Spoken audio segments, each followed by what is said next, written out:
here. I don't know how this recording is going to go, but we'll see how it goes. We'll just talk through it, and then if it gets too long, as it always does with me, then that's just too bad.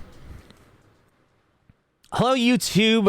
I am back, and now with the off-season here for VCT, there isn't too much match analysis to do, but there's a lot of roster analysis to do. So obviously Rostermania is going on. It's been going on basically since the trophy was lifted at Champions, and with me being from VCT Pacific, I figured I want to kind of check in on what moves are being made on VCT Pacific each week. So every week, we'll basically go through, look at anything that is confirmed and announced, and then we'll look at things that seem likely, whether it's data-driven or just because of the circumstances, and then we'll take a look at kind of just these rumors that are milling about, or just our own guesses based on kind of drops or other signings that may impact other choices. So this is the first we're going to do it. It's obviously been a little bit since about a month more or less since Champions ended. So there's been some moves, but the official signings couldn't happen, right? Free agency period did not start until last week, so we're really diving into the first set of things, and some Pacific teams have already been on the move. Let's jump right into it.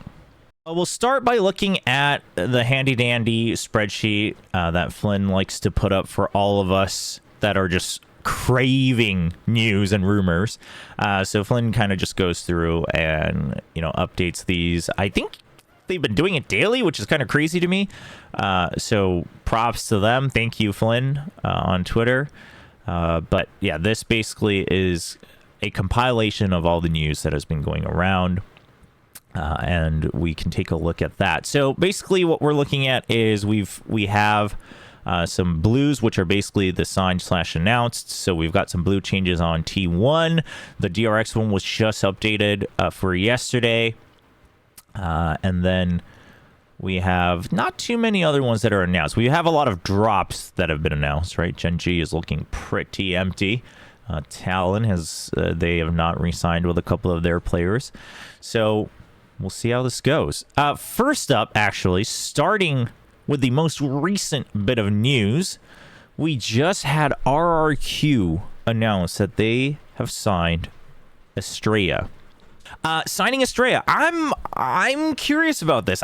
Honestly, I didn't see this coming. I would have guessed, when I was preparing to record this video today and every week, I was wondering what I would say about RRQ, and the reason is I'm very invested in RRQ. I like their style. I like the story. I like that they were this underdog team that everyone thought was going to be the worst team, and they proved that they absolutely are not. Obviously, I've had a chance to meet the players a bit more than some of the other teams as well, so there's that. But now looking at it, from an objective point of view, I look at that roster, and I'll just say exactly what I think. Other than Zafiro, I would say every other player clearly has good value and good potential, but they're always missing something, right? They're always missing something. And so you go through that whole list of players, and it was always something, right? For instance, like Elmimore. This dude's crazy with the Sheriff. He's crazy with the Guardian. And so as a Sentinel, you can really trust him to try to win his aim duels. But sometimes, in the past, he used to get too overeager. And then once he stopped doing that, he wasn't necessarily winning as many duels, and then when push comes to shove, he would start to push back out, things like that. And so it's like, okay, well, the consistency isn't quite there compared to your peaks. You take a look at 2GE. I mean, 2GE, I would say, I think probably proved himself the most after Zafiro on this roster, but it hasn't really had too many chances to shine through. But I think when you really needed someone to clutch and things like that, 2G can really pop off. His mechanical skill, I think, has been proven. The overall, I think, impact from a team aspect hasn't quite shown through just yet. Moving through the list, EJ, again, the potential clearly was there. I would say the peaks even aren't quite there yet for EJ, but the potential was there. I mean, I think he improved throughout the season, and to see a duelist that doesn't have the ego, right, and is willing to improve and is willing to dive is great.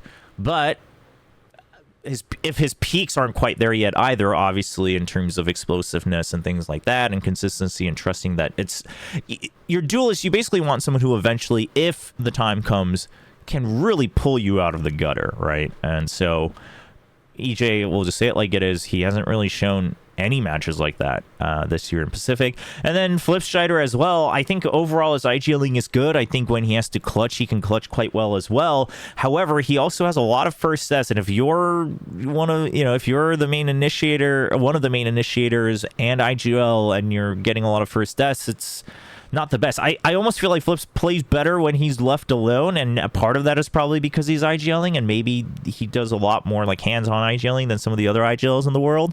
But again, that's like the missing percent, right? So again, this was a team that I always thought just had great potential, but they were always missing something. So if someone had asked, well, what changes do you think RRQ makes? It's like, man, I don't know. I think everyone's go-to answer would have been they probably need a stronger duelist, which I think is true. But is that the only change I think they need? I mean, I think any of the changes they would have made, I would have always just been like, okay, I'm willing to see how it works, right? I think that's where I would have been at. Now what's crazy is Estrella was just not part of that list that I thought would happen. But I will say this, Estrella's always been a very sought after value in Korea, because he can IGL in secondary call, and that alone, and he's fairly flexible, so that alone puts him, especially within Korea where there just weren't as many candidates for that role, puts him at such high value. So I'm surprised that some of the other Korean teams didn't pick him up. Now, I know that in the very beginning of his career, there's been some things that marred the start of his career a bit, like attitude, etc. Nothing that like severely crossed the line, because obviously he's still playing. So I know there's some stuff like that behind the scenes, but obviously he's really been trying to get back into the pro scene and really build up a stable career ever since he first joined, kind of the return of RRQ, and then now he's been playing with D plus Kia in the last year. So I think his value is very high. Now everyone's questioning this Reddit thread as well, and my same question would just be, how does this work with Flips, right? Is he meant to be a secondary caller here to maybe take the load off of Flips a little bit so they can be a bit more flexible? But if that's the case, what do the roles look like, right? Because either one of these three probably has to like not play, right? Zafira, 2G, or Flips. Estrella, he's played a lot of Initiator and Smokes. I don't know what he was last playing mostly on D+, but yeah, he has played Jet before as well. He has played Duelist before as well, so technically he could do that. He's very flexible, as you can see. Whether he's always going to be consistent or not is a different question. Yeah. Oh, yeah. Komodo, you actually got to cast some of the D+ games.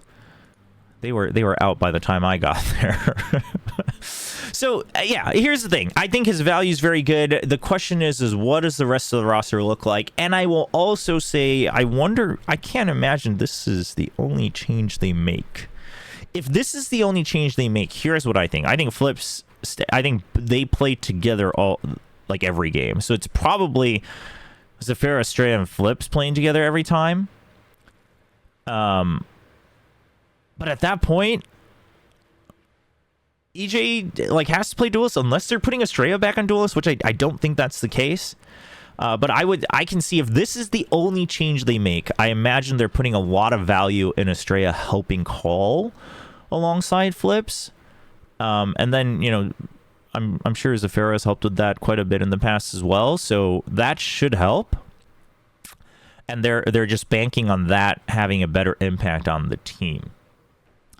Yeah, so out of Elmore, 2G, and EJ, if you had to make one more change, it's probably EJ, at which point 2G is probably being put on reserve as well, which 2G his highs were very high, so it's always a tough choice. I think with a team like RRQ, it's always going to be a tough choice, because as a team and individuals, they showed so much potential, but it's also like, you're playing against time at a certain point. You have to start winning more games after a certain point in time.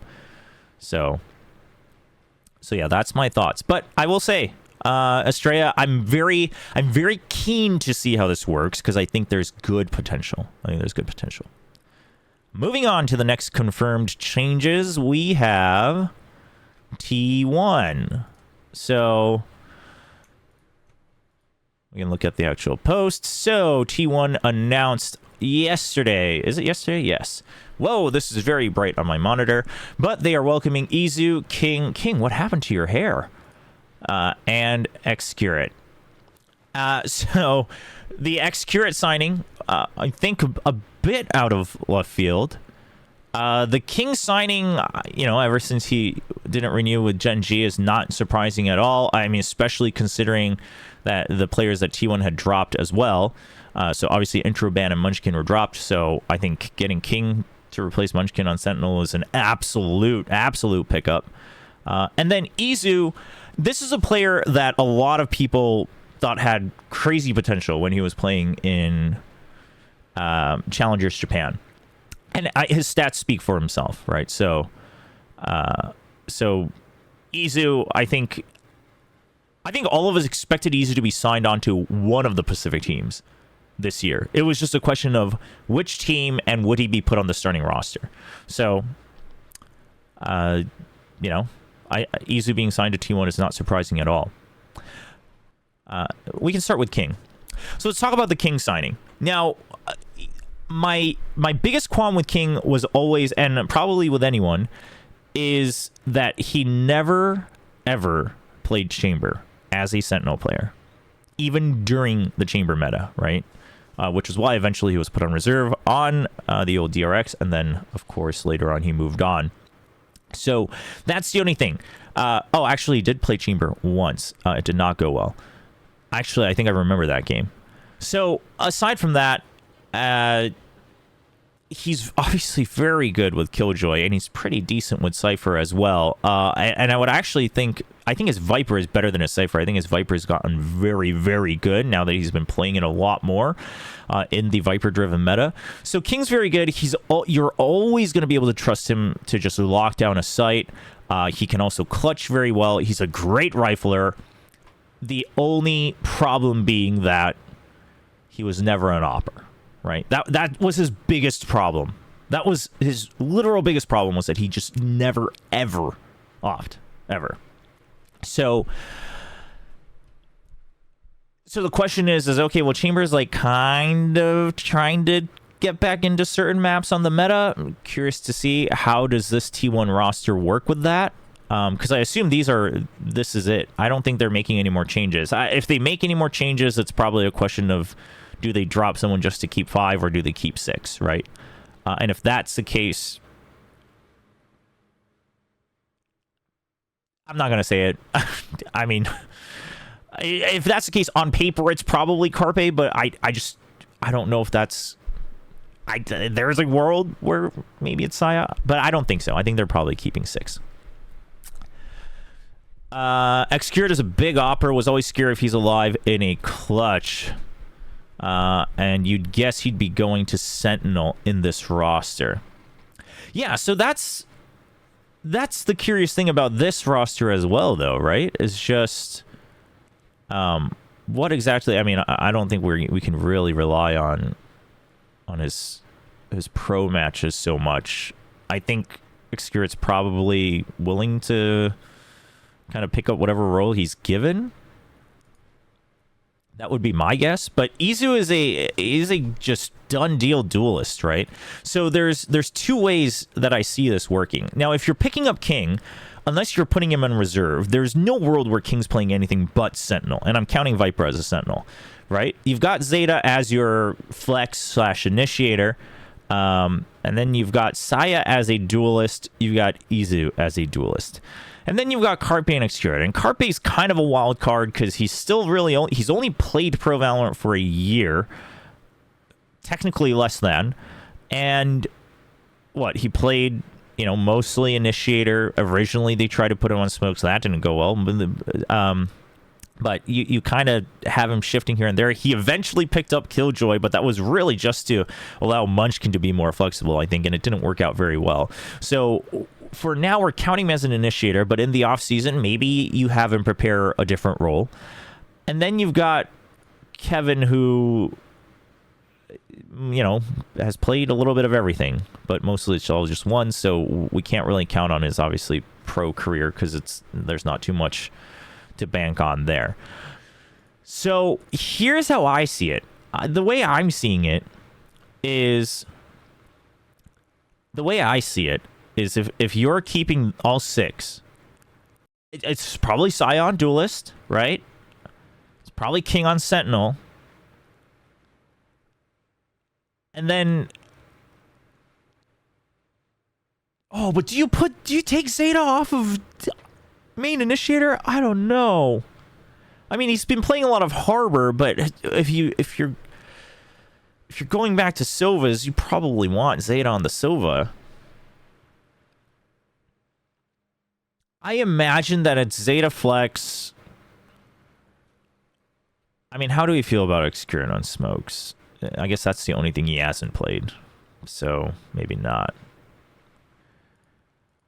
I don't know about Carpe on Smokes either, though.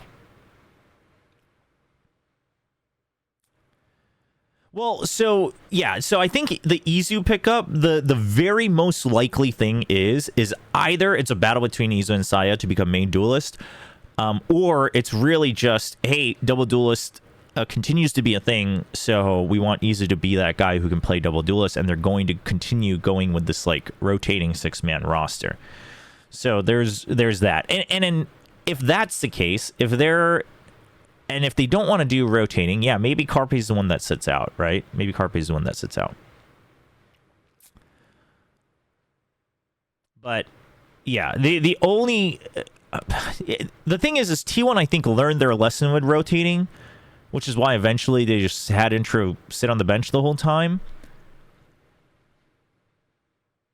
Because I will say, earlier in the season, I think on specifically Smokes, Intro played better than Ban. But overall, Ban had more potential, and also Ban could flex back onto the Jet. So that's why they stuck with that 5. But the rotating, I mean, if they're willing to try it again, then easy rotating in for either Carpe or Excurrent is probably the way. I think giving Carpe a role where he could potentially op is good. Okay, hear me out. Zeta, Smoke. Okay? Saya and Izu, main duelists. And maybe Izu flexes a little bit. Excurrent, initiator. Okay? And then King and Carpe swap out based on if they're playing Chamber or not.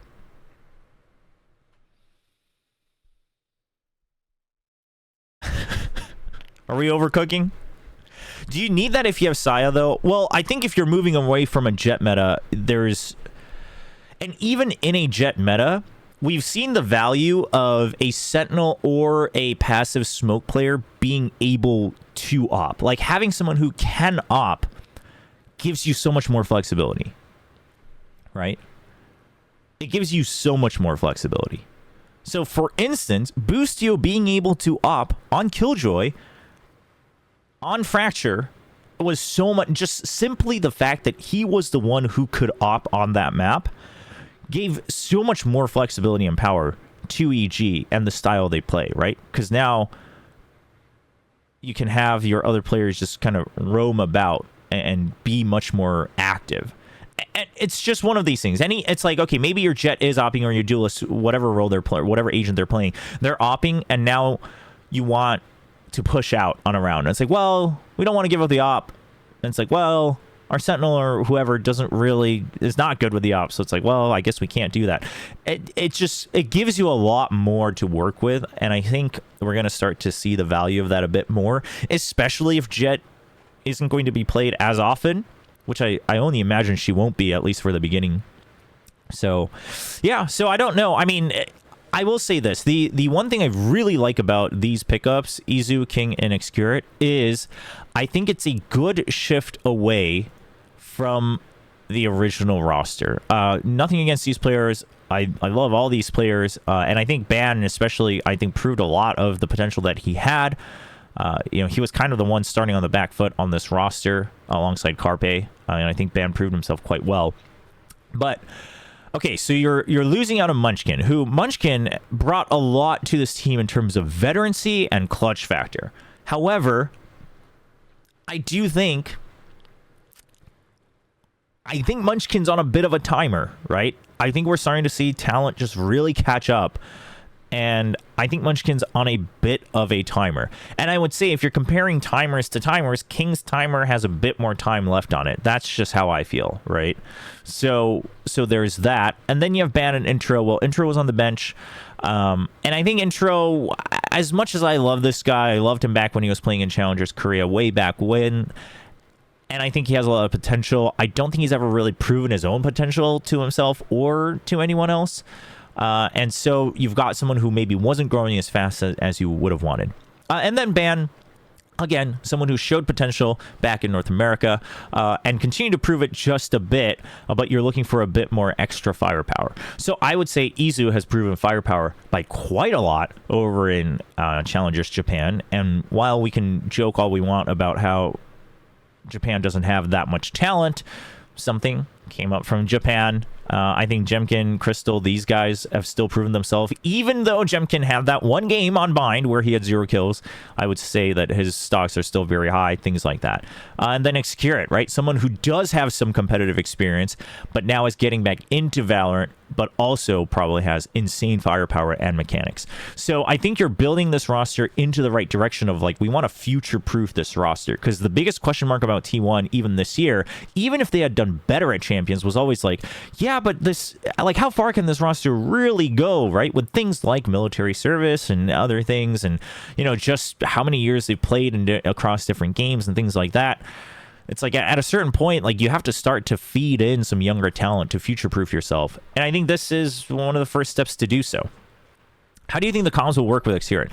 I mean, these guys mostly have all been very comfortable calming in English. So ZETA, Saya, and Carpe have no issue calming in English in terms of game stuff. King,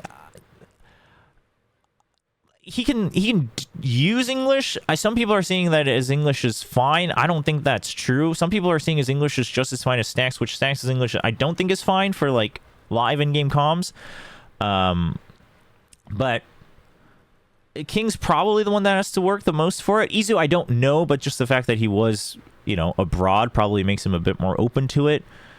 So I don't know. I've never talked to the guy, so I don't know for sure. But most likely it's mostly English is how they're going to comm. And if, you know, it might be that certain callouts they use Korean if it's, like, shorter or quicker, and then it would be on Excurit to pick that up. But yeah, overall philosophy of the roster, future-proofing yourself for future talent, I think it's good. Curious to see basically what the roles look like here and which one's going to start on the bench. That's the big question. And I will also say, I wonder, how is Saya going to look now that we're moving away from Jet again? Big questions.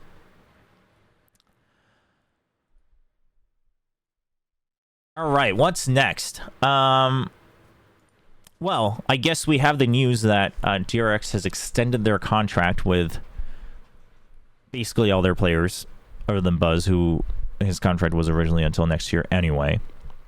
Man, I don't think I've ever seen Argency in a suit. Dang, he looks sharp. He kind of looks like, this looks, but I will say this kind of looks like a picture that you would see on a job application, like in the 90s. Like, something about the suit, I don't know, his hairstyle, etc. Anyway, DRX has extended their contract with Stacks, RB, Zest, and Mako. And I assume this is based on the database, so we're gonna take it. We're gonna take it as a fact. Flynn seems to, yeah. So Flynn's keeping a little bit of a chance as well, just by putting the C on there. But it seems most likely. I mean, if it's on the database, which I assume that's where they're getting their news from. So how do we feel about this? Well, if DRX had not played the style they did at Champions, I would have hated it, right? And I hate that I'm about to say this, but because they changed their style, I'm like, okay, we go again.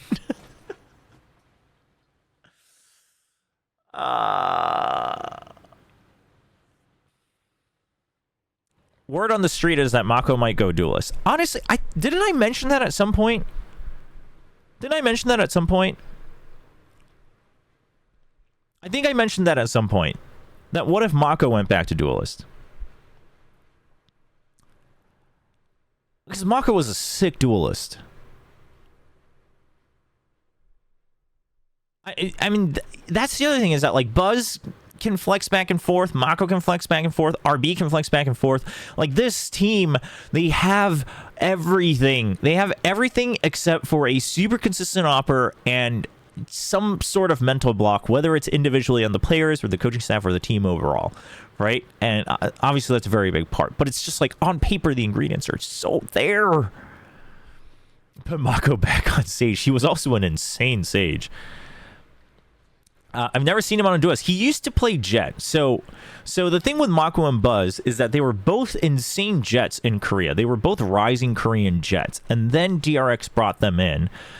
Buzz continued to play Jet at the time, and then Mako has switched over to Smokes. Well, Mako was more of a flex player, I guess, but he was mostly playing Jet, and then a lot of Sage. This was back when his name was Babo instead of Mako. Is it okay to say that Foxy, even if eventually benched, helped grow the team, exposing your style? Buzz improved a lot on his opping. Yeah, I would say so. I mean, I think Foxy 9 has contributed a lot to DRX, right? Knowing his personality, I doubt he was like speaking up during like practicing in scrims, especially also as the youngest member. But like you said, just his existence, I think, has impacted DRX quite a bit. But yeah, so listen, they showed that they are willing to try new styles, a bit more flexible. Stax has talked about how they have also, they haven't been just like one IGL only, they're the only one that calls anymore. They've been a bit more flexible in their calling and their comms. Stax has talked about that in the interviews. Same with the other players on the Korean interviews and champs. So, okay, so if you're willing to do that, which was kind of the biggest block, I would say, for this team, it's like, okay, well, maybe we do give them another year. Yeah, like maybe we do give them another year. I mean, you finally got rid of your one big block, and in some ways, I hate to put this hopium out there, but it's like, okay, well, they finally got rid of that block at Champions. I mean, maybe a month before, but basically for Champions. And so it's like, okay, well, we really only saw it at one tournament, right? And then they got 5th, 6th. And it's like, that's not bad. 5th, 6th is not bad. I know we joke about how they're always 5th, 6th. And yes, I'm in the same boat of like, well, eventually you have to try to break through further. Otherwise, you've hit a ceiling. And that's true. But also, hitting a consistent ceiling of 5th, 6th at an international tournament is like not bad. It's not bad. They're also a young team. You are correct. They're also quite young. We tend to forget that because they've been together for so long, but they're quite a young team. So if they are willing to try to change, if they are willing to try to adapt and try to get back ahead of the meta, then I would say give them another shot. I think it's worth seeing that. And also, as some people have noted here on this thread, it's like, if you're going to keep an all-Korean roster, who else do you pick up, right? So, okay, let's pretend that, right, they didn't extend these contracts again, right? And it's like, I don't even know where we would go for these. I mean, the two that you would look at are probably GenG and D+. And you look at the players that left for GenG, and it's like, okay, would you replace anyone with TS? Probably not, because the biggest thing TS could bring to that team is probably IGLing, but you still have 2 players that used to IGL, and you're trying to move away from that style. So no, you wouldn't. Would you bring back King? Okay, maybe, but I don't know if it's like a strong upgrade. Maybe slightly,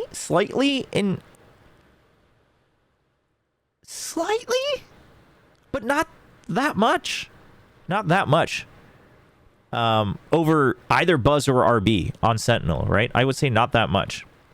And then if anything, you know, Buzz's opping has gotten better. So Buzz on Sentinel is probably better than King because he can also play Chamber. He can also op if you need. And he's also a great rifler. Would you bring Eco in? I'm sorry, Eco, but no, you wouldn't. Not over Stacks or Zest. Would you bring Sylvan in? Okay, maybe. But it's like, okay, but then you would have to put Mako on something else. You wouldn't bring Sylvan in to have him compete with Mako on smokes. And if that's the case, I don't think you bring Sylvan in to play Initiator like you did on GenG. So it's like, okay, well, it's at worst, it's like a stylistic side grade. So no. And then would you bring Goddead in, who can really only play KO and Breach? No, you wouldn't, because you have Stacks. And once he stopped main IGLing, he's been playing well again. So it's like, okay, so you wouldn't bring anyone from GenG, and then you look at D+, and it's like, okay, well, would you bring back Locky? I mean, listen, they had Locky on, they never really played him. But again, it would be like he would be competing against Zest, RB, and Stacks, and it's like, maybe. I mean, there's a world where you put him back onto main Initiator, you bench Zest again, and then it's like RB is another flex player. There's a world where that works, but it's like, again, that sounds like a side grade, so probably not. Do you bring in Estrella? Again, the only reason would be if you really want to stick with an IGL, which they're trying to move away from. So no. Would you bring in Allow? Absolutely not. He's just not as consistent as Buzz, and Buzz has been getting better. So no, you wouldn't. So it's just like, and I mean, do you try to steal away Wenti? I mean, Wenti seems to have great potential. He's a great opper, but that's, I mean, maybe you just have Buzz practice. Again, it's like at best a side grade. Do you bring an XC? At best a side grade. So within Korea, within the known talents of Korea, okay, the only other thing is, would you have brought in Izu? Okay, that's the only one where I would be like, okay, well, that might be a worthy upgrade considering, but you have Foxy9, and you've worked with this guy for a year, so if you're going to bring in Izu, you probably just try to work with Foxy9 for another year, right? So again, there's just no clear upgrade for an all-Korean roster. That's one thing. But on top of that, they showed that there's a stylistic change. They had RB play Yoru, an agent that I thought DRX would never play to the grave, right? And they played Yoru in a way that you need to play to try to make Yoru work. So, you know, much more risks taking, much more kind of all-in plays that the team is all in on, much more flexible calling and comms. And so if you're willing to try to change directions, I am willing to hold out for another year on this squad. I am. I hate that I'm saying this, but I am legitimately willing to hold out for another year. And if they're considering these role changes, right? Maybe Mako back to Duelist. Although at that point, I don't know. Do you put Buzz back on smokes? Maybe. RB was the most flexible in terms of the number of agents he's played this year on this squad, but I actually think Buzz might be more flexible just because he seems to be much more... He seems to have much more carry potential no matter which role you put him in. But RB's had some great moments of champions as well, so I think it's worth looking at. It's funny that the word on the street is that Mako might go back to Duelist, because that would be a very interesting change. But I'm curious, because again, moving away from Jet, I mean, RB's Raze used to be really good, so RB could be playing Raze again as well. They could go back to some form of double Duelist. Listen, they have all the ingredients. They have all the ingredients to be flexible. They just need to be more flexible, and they show that they're willing to try to be more flexible at Champions, so I'm willing to give them another shot. Just one more, though. Just one more year. I cannot be found saying the same thing again next year. Okay, I think that's it for all, like, confirmed signings, right? Monyet is colored blue. Is that like updated on the database?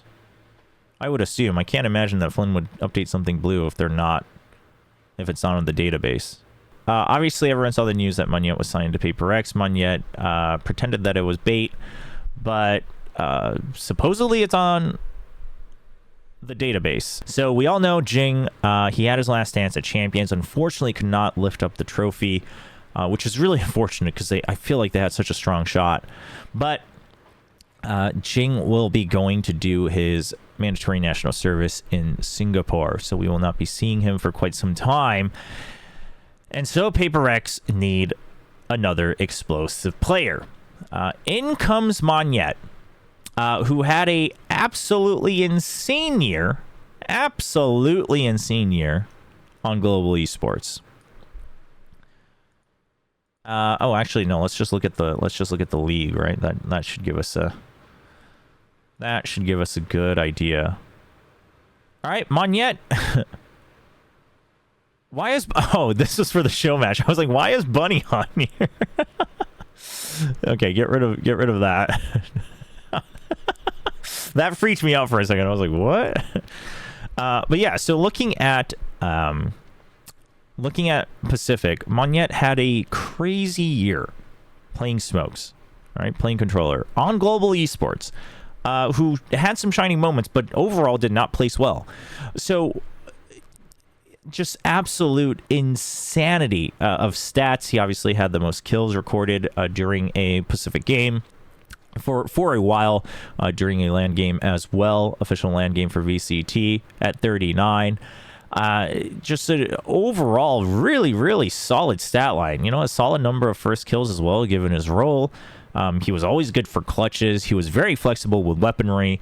And then he even flexed back onto the Raze once when the team needed him to for split. And obviously Monyet used to play duelist. So, and there he still played well. I mean, you could tell that it was a little rusty, but he still played very well. He still put up really good numbers. You also just can tell in the way he plays, even when he's playing smokes, that he's willing to get into the thick of things. He's willing to make plays, right? And that's the identity of this team, is to make plays. Like, all of them try to make plays. Probably Mindfreak is doing that the least, but he's doing it in a much more passive way with lurks and things like that. So, and that's just kind of what they require of him on that role.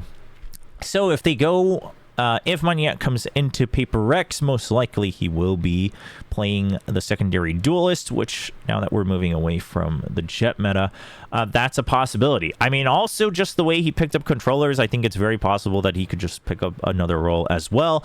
With us moving away from Jet, maybe they make something a bit more flexible as well. Maybe they have him just play a bunch of these roles where he can just op whenever the opportunity arises. And things like that. Now, I mean, Forsaken could always go back to Duelist as well. So they're starting to get into a much more flexible role roster as well. And while GenG's Raze is way above most other players, except for maybe a handful in other regions, not even a handful, maybe one or two in other regions, such as Jogamo, I would say that Monyet's Raze is still quite serviceable. So I don't think you're really missing out on too much. You would just need maybe a little bit more teamwork, because GenG's just not going to be flying in there alone, opening things up. So Monyet is obviously a great pickup. If anything, I think he was probably the most sought after pickup in Pacific, within Pacific teams and known rosters. And if Paper X is picking it up, I think they continue to be a very strong team. I think they continue to be the absolute contenders and favorites to win Pacific next year, assuming, right, things stay on the same trend. And so it is noted that Egoist seems likely for Bleed. Now, here's the thing with Bleed is that they need 2 new players. Juicy and Neff unable to play next year. And so while they won as 5 at Ascension to be moving on to VCT Pacific, they are also one of the teams that has to make changes, that has to make additions. Are 6 still required by VCT? No, they are not, if I'm not mistaken.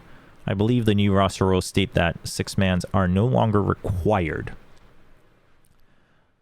which I think is good, especially given the financial situations of esports right now. So let's talk about Bleed a little bit, right? So the remaining core, Crazy Guy, Scary, and Darion. I actually think this is a really strong core. I think it's a really strong core. Obviously, Scary is one of the strongest players that Pacific could have. A great controller. Personally, there are times when I think I would absolutely draft Scary over Mako as a controller. I know a lot of people will give me a lot of crap for that, but I think Scary is just that strong. And then on top of that, Darion, I think, has always proven his strengths as a player. He's always been one of those players that SCA has kept their eyes on. And then Crazy Guy, I actually really liked his calling at Ascension. I think it showed, it wasn't anything crazy, but just because good IGLing is so rare, just some of his adaptability, some of the prep that they had done against Scarce for the finals, I think was... it was a very good showing. And then, just in general, he also seems like a very solid player individually. I don't think Crazy Guy's the type of player mechanically that we've seen. I don't think we've seen anything from him to write home about, but really solid, and then seems like a decent IGL. So I think this is a really solid core to work off of. They've also already started to have to comm in English. And I've been told that, Scary had to kind of pick up more English as well to get used to that. So they're a bit more flexible in who they can bring in as well. So with Juicy and Neff being gone, basically you're missing out your duelist and then kind of your main initiator, right? Crazy Guy's kind of flexing back and forth. He's more of the Sova, your flash initiator, I guess you could say. Now... it seems like the talk of town is that Egoist is the likely one. His last match actually losing against Bleed. And Egoist seems quite flexible, right? I think Egoist is also a player that a lot of Pacific has always kind of had as a candidate, right? Had their eyes on. And I mean, really a solid player. I think the thing with Bleed right now is you just need people who are going to be solid, right? I think for your first year, you're looking to just continue to build your teamwork. I mean, yes, it would be great if you could get some crazy explosive firepower like Aspas, but even if not, I think you just need people who are going to be mega consistent and that can be flexible. So the question is if Egos comes in, most likely is coming into Neff's role. He's played a decent amount of Breach in the past. His main role has been Sentinel, but I mean, that can be shifted, right? I mean, for either one. I mean, it can be shifted by Darion as well. Darion obviously used to play Jet. He used to be the main duelist for his team as well. So there's some shifting available here. I think Darion was very good on the Killjoy, but there's some shifting available here for this team if Egoist comes in. So I think they're saying it's likely. I think it's likely. I think he fills a very big gap or very needed gap that they have right now. Hello, Nanali. How's it going? Now, the question is, if Egoist comes in, and if he's not playing Flash Initiators, and Darion goes back to Duelist, and Egoist plays Sentinel, then the, Aspas, or I don't know what other people are saying, Aspas, yay, whoever that they can throw their bag at for a Duelist, suddenly maybe not what you need, right? Suddenly maybe you need a Flash Initiator. In which case, hey, you know who's a Flash Initiator? I know this guy that only plays Flash Initiators. God dead. But I don't think that's going to happen. In all real talk, so probably what's happening over at Bleed is you're throwing your biggest bag of the biggest duelists out on the market right now, which there are a lot of, like EA, Demon 1, and Aspas. So you're throwing that. If that works, then you go through the flowchart of, okay, if that works, we need someone who's either a Flex or a Flash Initiator. If this does not work, maybe you go to plan B of Egoist comes in, Darion goes back to Duelist, and then you still have to pick up, again, still a Flash/Flex Initiator. So actually, scratch that. You're going to need to look for a Flash/Flex Initiator anyway, unless Egoist is planning to do that, at which point you bring him in and then you're that solves your problems of you're trying to just throw the bag at the best duelist in the world. That's my guess. And if Egoist is willing to play Flash Initiator or, flex around, I hope they don't flex around too much. Because I think having more than like 2 players flex around, I think is starting to get a little dangerous. But if that's the case, unless you have a really good team philosophy, which is, I think, where EG shined. But EG still, you had like Calm as that kind of static value. Same with Ethan, right? And so they were the backbone, and then you had the others kind of flexing around. So again, you need a really strong philosophy. But if Egoist is not it, what is another Flash Initiator / flex player they could get? Personally, before these all got filled in, right as the offseason began, I personally thought Xe was a player that could fit into a team like Bleed or fit into a team like GenG, right? I am curious to see. We'll move on to GenG in a bit. I am curious to see if GenG will pick up Xe, or if anyone will, or if D+ will keep him, because it seems like that might be the goal there. But that's someone who would have fit in, right? Someone who's not crazy good, but is very stable, can really fill in the gaps and things like that. Yeah, so probably they're throwing the bag, and quite frankly, we've seen Bleed's tendencies. They seem to have this ever-flowing river of cash, which in today's day and world, especially in esports, who knows how that's possible, but they seem to have that. So probably they're just throwing it at the best duelists, right? I would not be surprised if all of Demon 1, Ye, and Auspus got offers from Bleed. So if a team's doing that, it's really hard to predict what else they're going to do, because it really just relies on, does that contract get resolved or not? So I think we wait to see. But I think probably signing Egos is... it probably works either way, right? Egos seems like someone who can really... He can flex, and if the duelist signing doesn't work out, maybe Darion goes back to duelist. But you basically still, unless it's a big duelist, and then maybe what if the duelist doesn't, what if no one accepts the offer? It's like you still need a Flash / flex initiator. If Fox is willing to calm in English, that's a possibility.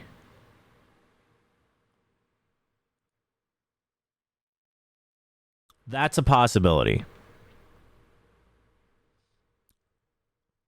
Could help with extra calling as well. I really liked Fox.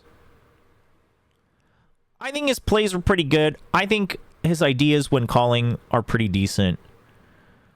I think he's a little off the wall. So there's that. His choices are inconsistent, but I would love to see him still on another team. So there's that possibility. But the thing with Bleed is, I mean, yeah, I think they're gonna go for an import on their duelist role. So yeah, Fox, Xe.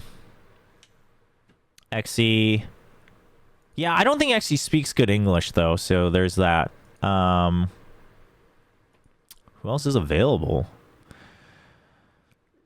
Not God Dead. I don't think so. Not Eco. Yeah, other than that, it would have to be someone from tier 2. And I can't think of anyone off the top of my head. Oh!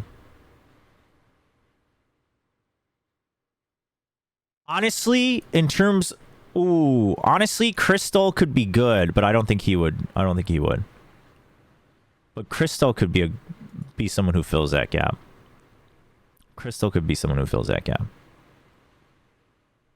But yeah, I think with Bleed, we're just waiting to see which duelist accepts the bag, and then all the rest of the pieces fall in after that. Global Esports.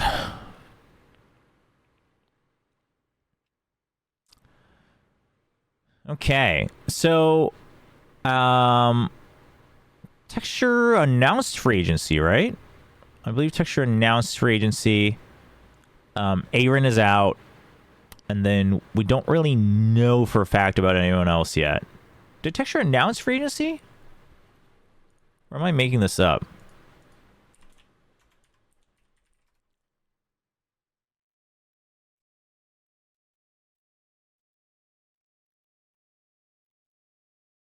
Oh, well, 14 minutes ago.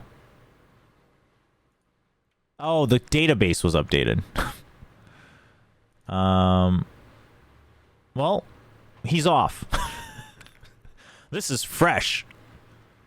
This is 15 minutes ago. It has been announced. So, Texture's out of Global Esports. Okay. Well, then. Oh, Bozzy. Was Bozzy's announced as well? Yeah, Bozzy is looking for team. Okay. But I assume Bozzy is... I'm assuming it's a different situation. I assume Bozzy's put on inactive and he is allowed to be looking for different opportunities, whereas Texture is off. Okay, but if Texture's off of Global Esports, we gotta assume he's signed somewhere else.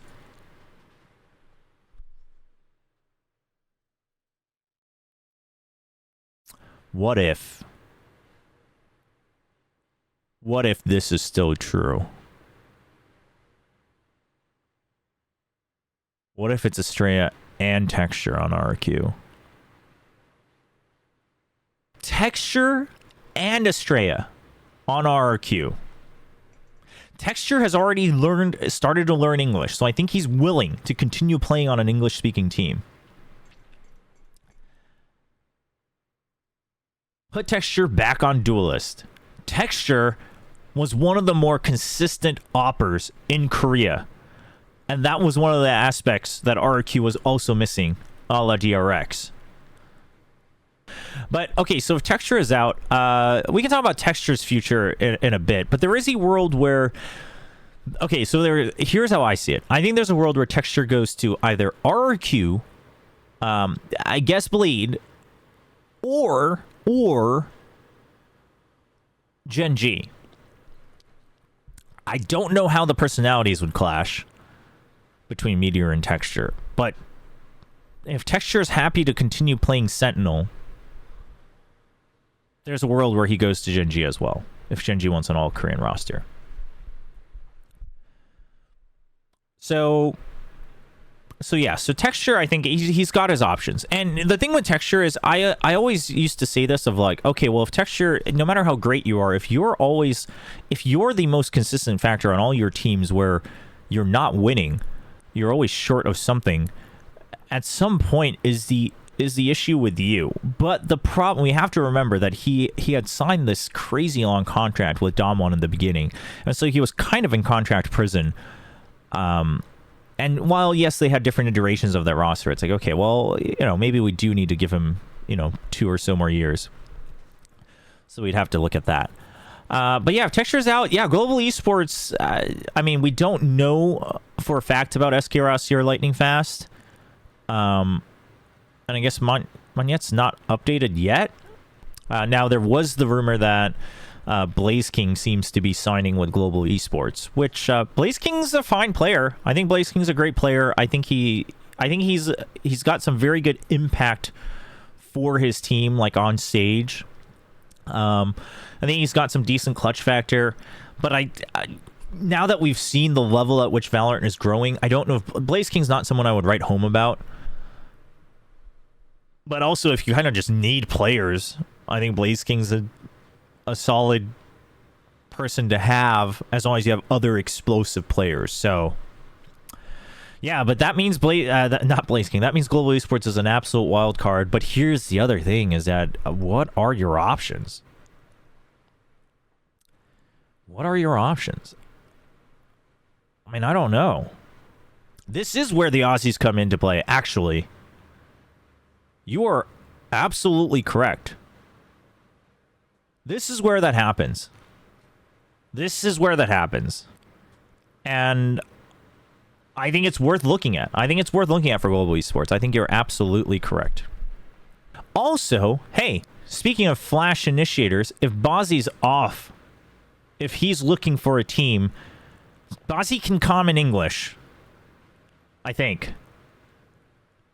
Bleed should absolutely be looking at Bozzy. Bozzy was absolutely one of the better Flash initiators in Pacific. Bleed should 100% be looking at him. I mean, he could always go back to Duelist as well, but I think Bleed should be looking at him. I think GenG should be looking at him. 100%. 100%. I mean, I think DFM should be looking at him. He used to play on Crazy Raccoon as well. So Bozzy should have his choices of team. But I think Bleed could do so well with him. I mean, GenG, just because they don't have a roster, they could do well with him. And I mean, DFM's kind of in the same boat as GenG. So if DFM's rebuilding entirely as well, that's a great place to start. But there's 3 teams that could really use Bozzy. But for Global Esports, we're working with a blank slate. GE is like that Tom Cruise movie where he restarts from beginning after each death. What is that? Something tomorrow, right? Not day after tomorrow. That's the Blizzard. That's the global warming freezing movie. Edge of Tomorrow. It's basically the same title. Edge of Tomorrow. That's a good movie, by the way. Global Esports is Edge of Tomorrow. That's actually not a bad... It's not a bad comparison. Yeah, that's where we see it at. So, what are the likely signings? I mean, we don't even know who's staying, right? So, Talon's an interesting one. Talon's a very interesting one. So, they are no longer sticking with Sushi Boys and Fox. Now, I'm going to be very honest. I'm not surprised about Sushi Boys, right? Jet Boys has been very good on that Sentinel role. He can also flex over to Initiators if they need. Now, the question with Talon is, okay, clearly it seems like they're going to stick with Patiphan, but it's like, Patiphan, I think you keep him off of Duelist. I think you keep him on these flex roles. And he's been very good with that. So you still have Cruz to help call.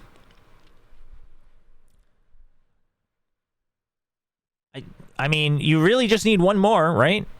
So what do you need? You have a really good Duelist. You have a solid Sentinel. You need an Initiator. You need an Initiator. And yeah, like you're saying, the biggest thing for Talon is they need to find someone where they can just stick with an identity, they can stick with a style, and they continue to grow that style. Clearly, they had a lot of trouble with that in the first half, and it sounds like even in their interviews, they know that was a problem. Towards the end, they started to see a bit of that light, but it was way too late. Now, the thing about Talon is I assume they calm fully in Thai. So I have no idea what the prospects are for players from Thailand. I have no idea. I have no idea what that looks like.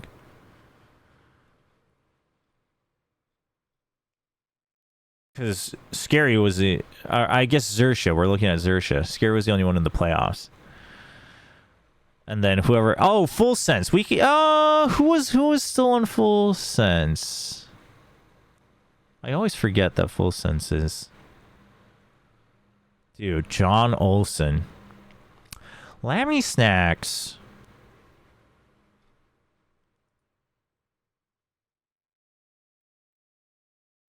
Okay. Oh, and Myth. Myth was really good, too. Kadoom was the only one that I really had my eyes on Myth, though.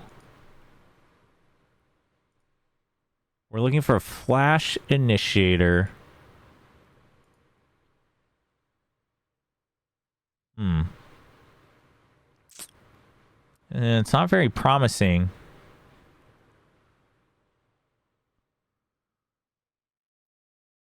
Not very promising. Nobody is very promising here.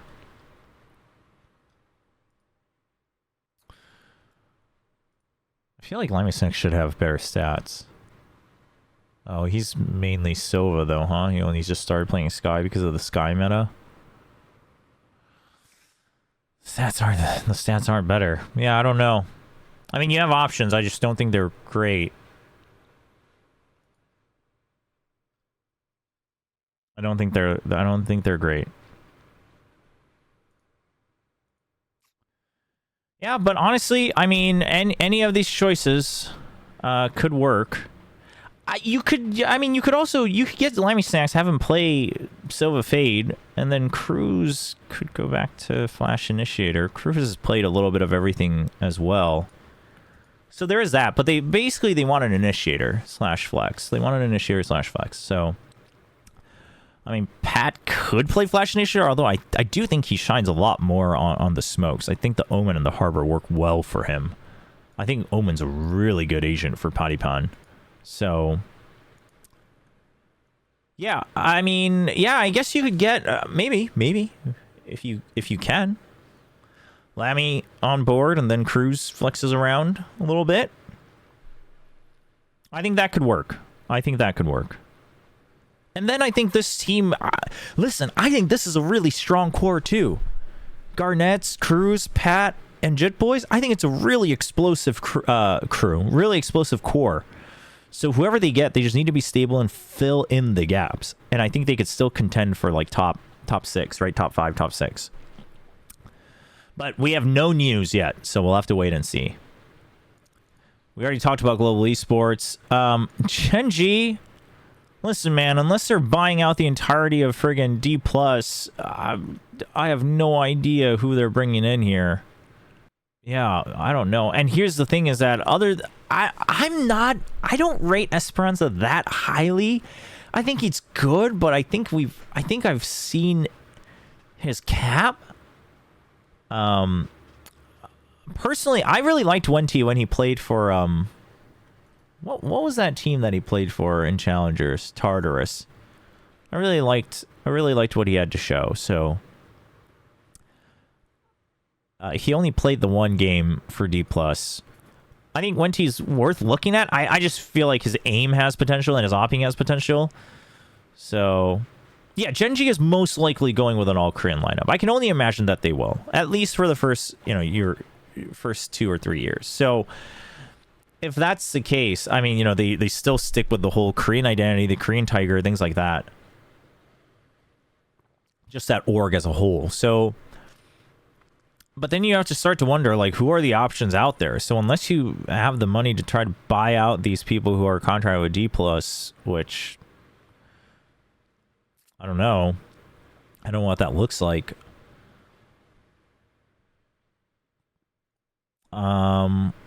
I'm not quite sure who else you get. You look at Challengers Korea.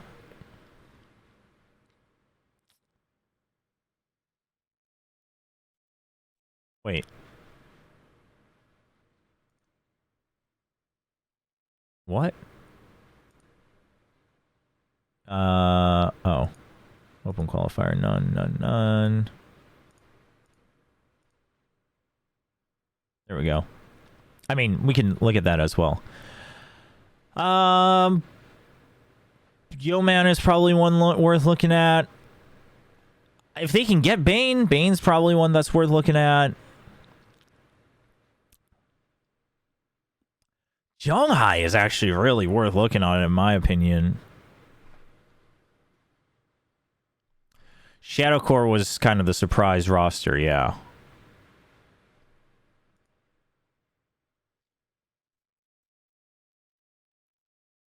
And then SLT Sungnam did well.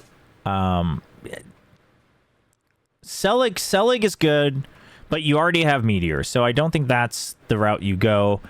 Jinbungi is okay. Dude, isn't Sungjin... Oh, Sungjin was the one who played on Spear. You know who else I think is worth looking at is, I feel like his ratings are probably really low. Give me 1 second, I've got spam call coming in. I'm actually blanking out on his name. Dude, Hermes has fallen so far as well. Hermes used to be a really promising player. Proxy. His ratings are bad. But he did really well on Spear. Yeah, I mean, I think you have to go through and kind of pick out who you think is good and who you think works well together. But here's the thing. First of all, you don't have an IGL or anyone who can even like try to help call. So Shanghai is probably the highest on that list if you really want someone who can do that. Lakia is available. Lakia would be huge. Lakia to help Meteor would be huge. Let's build our own Korean roster, shall we? I mean, I think... Man, XC still played so... XC's so good. He's just so consistent. I want to see him out... Sorry, D+, but I want to see him out of D+. Bring back the Neutron Trio. If you're about to put Alau's name in there... No. Okay, I'm sorry, but no. I mean, if you can get Xe, he's so flexible too. If you could just get Xe, oh man. Meteor, Xe, Yo Man, Shanghai.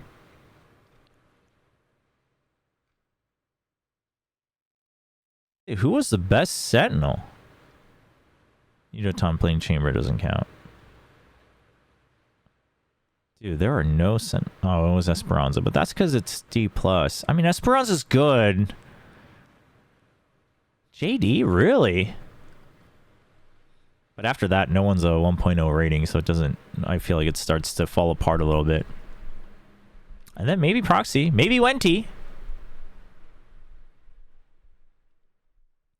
Persia's pretty good too. I mean, listen, there is still promising individual talent. It's just so hard to tell how they would work in other teams because it's just like the teams are so bad. So it's hard to tell. Wenti played Jet that one time though, but he used to play the Chamber. My biggest question for GenG though is I have no idea what the coaching is going to look like. I think coaching is so important. I said it in the beginning. I think coaching is very, very important, and that's the biggest question. But there are options now looking through it. If you just pick apart different rosters, I think there are options. And other than the D+ guys who are still signed on, like Xe, I think the other ones, it shouldn't be hard for GenG to be able to get. I don't think it should be hard for them to be able to contract some of these players that were playing in Challengers. So if you're willing to try to build from ground up, I think you've got your options. Bane is... I think he's signed back on to DRX, right? Yeah. Oh, he's on the prospects, but is inactive even on prospects. So it's like, yeah, you could probably still get Bane as well. I think you've got your options, except he's a duelist, so it clashes with. But for a while he played Sova, I believe. So there you have your options, but you have to accept that you're building back from ground up. Seldom. Listen, I love his highlights, but no, I think his time has passed, man. I think his time has passed. So yeah, we'll see. I would love to see some of these players I just mentioned come into Pacific and see how they do, though. I think Shanghai is worth picking up. I think Xe is worth picking up. Yeoman and Yudoton both, but Yudoton clashes a bit more with Meteor, so probably not. Yeah, we'll see. I'd be curious to see, I don't know if we'll ever find out, I'd be curious to see how much power Meteor has in the new roster, like in terms of picking up players. We'll have to see. Stu is in China? Dude, yeah, we have to factor in China into all of this as well. Listen, we've actually been gone on for too long because I started speculating, but honestly, the last teams, I have no idea. DFM, I have zero idea what's going to happen. I have no idea what the likeliness is of anything on this roster. Okay?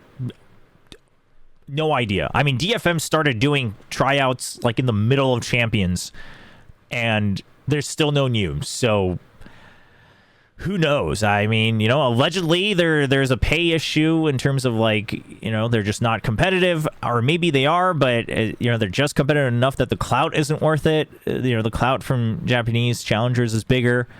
Are they still trying to stick with an all Japanese roster, which I think they kind of feel that they have to, but it's like at that point, if you're not ZETA division, you're not competitive in clout to some of these other orgs.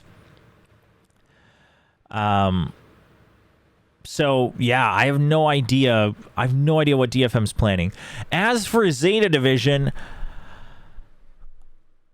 I hate to pick on players, but I think Crow needs to go. I think Crow's hit his cap. When he really bunkers down, he has moments, but he has like 3 of them a year, and it's just and ever since you stopped IGLing, it still hasn't been a drastic difference. So I don't think Crow's really adding anything to ZETA division. Quite frankly, I don't know if 10 is really adding anything either. I think he's kind of in the same boat as Crow at this point, where you have a couple of shining moments a year, but that's all you've got. I think Depp is an incredibly gifted player. I think he's a really, really good duelist and not a bad opper, especially within Pacific. I think he's a very, very competitive duelist. So just build the support staff around it, right? I think Laz still holds good value as a leader and a good rifler. Sugar Zero, when he's able to really focus in on his own plays, I think is still a solid enough controller. But if you're keeping those 3, you probably want an all-Japanese roster. So at that point, again, your pool is a little shallow. But I hope they make some changes. Yeah, there is that talk about, they're all fishing for other offers, but I'll be very honest. I can't think of a global team from another region that would want to import any of these players as their import slot. I don't know too many teams where they would be like strict upgrades, right? And I guess they could go to other teams here. That's a possibility, right? Like maybe Dev goes to Global Esports. Like maybe that's a possibility, but other than that, I don't know. So then the only question is are they getting paid a bigger bag by some of these challenger teams like Crazy Raccoon? So yeah, if that's the case, there's probably something that needs to be looked at.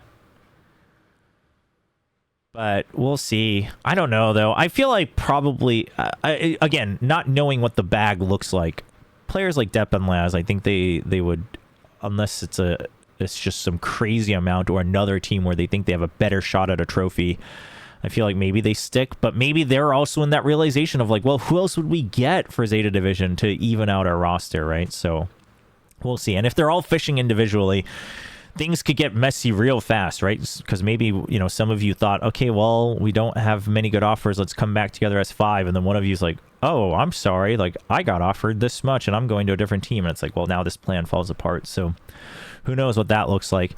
And then for Team Secret, all we know is that Dubstep is, he's looking for a new team. And then Warbirds as well. So they need a new coach and they need a new player. Now, the thing is Philippines has crazy mechanical players. So I think they could pick up a lot of different options and they could still be fairly competitive. But I hope they get a really good coach, but because I feel like Warbirds had so much impact, and it's very rare for us to be able to kind of clearly see that this has to be the coach's impact, and I think Warbirds proved that. So hopefully they can find a good coach.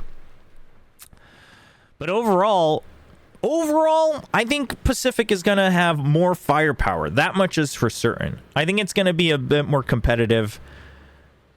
The biggest thing I'm looking at, hopefully within the next week or so, is this move right here.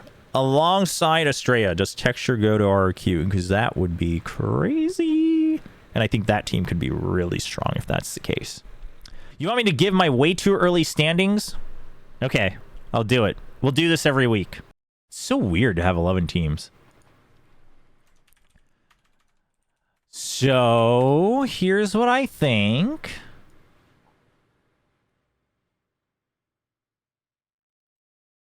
Oh, actually. Ooh. I'm going to do it.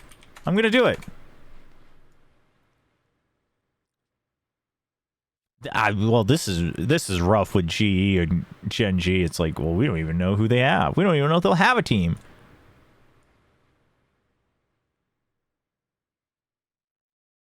Probably Team Secret's still like a solid middle of the pack team though. I hate to do this, but I think this is... Oh, wait, I'm missing out on ZETA, huh?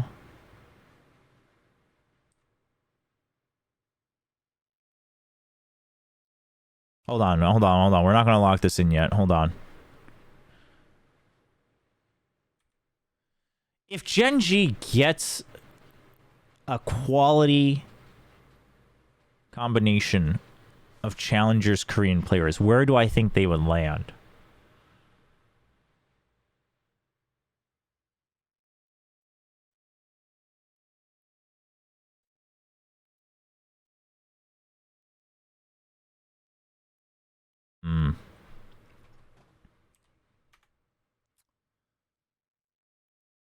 Who am I missing? GE, GenG, Bleed, and ZETA?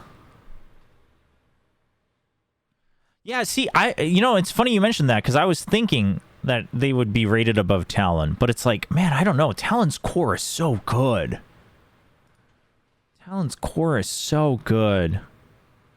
But they just did not prove themselves. You are right.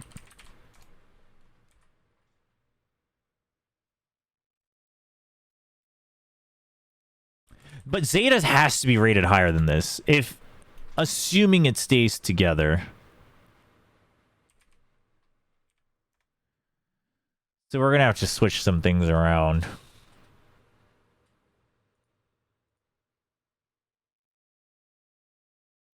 No, maybe not. Maybe not. Maybe not.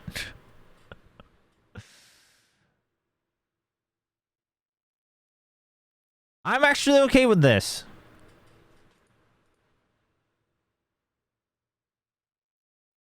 Dude, if RRQ gets Texture and Estrella, I think they can beat T1.